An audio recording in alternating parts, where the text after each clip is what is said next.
Now will you notice, verse 5, he says, if thieves came to thee, if robbers by night, how art thou cut off? Would they not have stolen till they had enough? If the grape gatherers came to thee, would they not leave some grapes?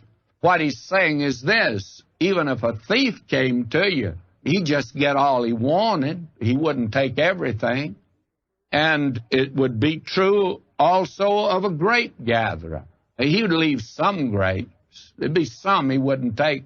But God says, when I judge you, this is what I'm going to do. Notice verse 6. How are the things of Esau searched out?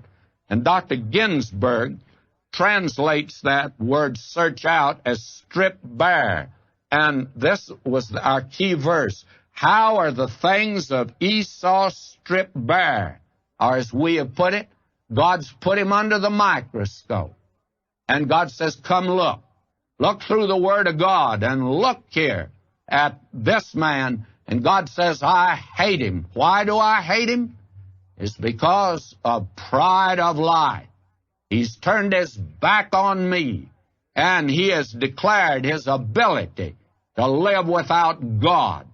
That's the pride of life. Now, how are his hidden things sought up?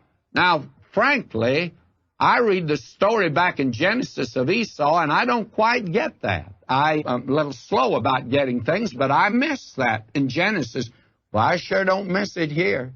And I can take now the microscope and go back and look at Esau and see why he wanted to trade in his birthright for a bowl of soup. For the very simple reason, it meant that he'd be the priest in the family. It meant a relationship to God. And frankly, he would rather have a bowl of soup than to have a relationship with God. And when you reach that place, friends, you're down on the level of the pig that got down in the gutter. Now, I want to say that kindly, but it's not my idea. I didn't originate it. It's in Obadiah, and God has said this. Now, will you notice? And I read on. All the men of thy confederacy have brought thee even to the border. The men that were at peace with thee have deceived thee and prevailed against thee. They that eat thy bread have laid a wound under thee. There is none understanding in him. Now, Edom was a nation that all the enemies of that day just passed by because they just couldn't spend time with him holed up in the rock-hewn city of Petra. But Nebuchadnezzar was able to get spies inside the city, and through them he was able to take the city, and it was taken.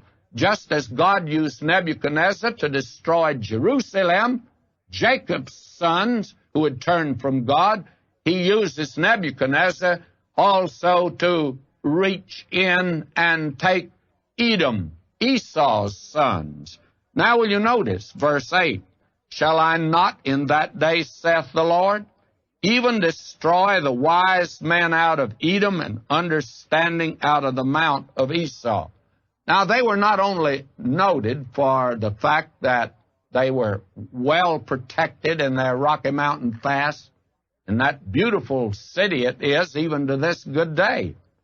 And they were living there in a false security, but they had developed a wisdom and learning and actually superstition. They found the altars, the bloody altars that are up on top of the mountains round about there where they offered sacrifices. And they were given over to that. And people from all nations came there for the wisdom of these people, you see. They couldn't get wisdom from God. When man can't get wisdom from God, they'll always turn to the nether world, and they did that here. And this city was noted for it. Verse 9, and thy mighty men, O Teman, and that's another name for the Edomites, shall be dismayed to the end that every one of the mount of Esau may be cut off by slaughter.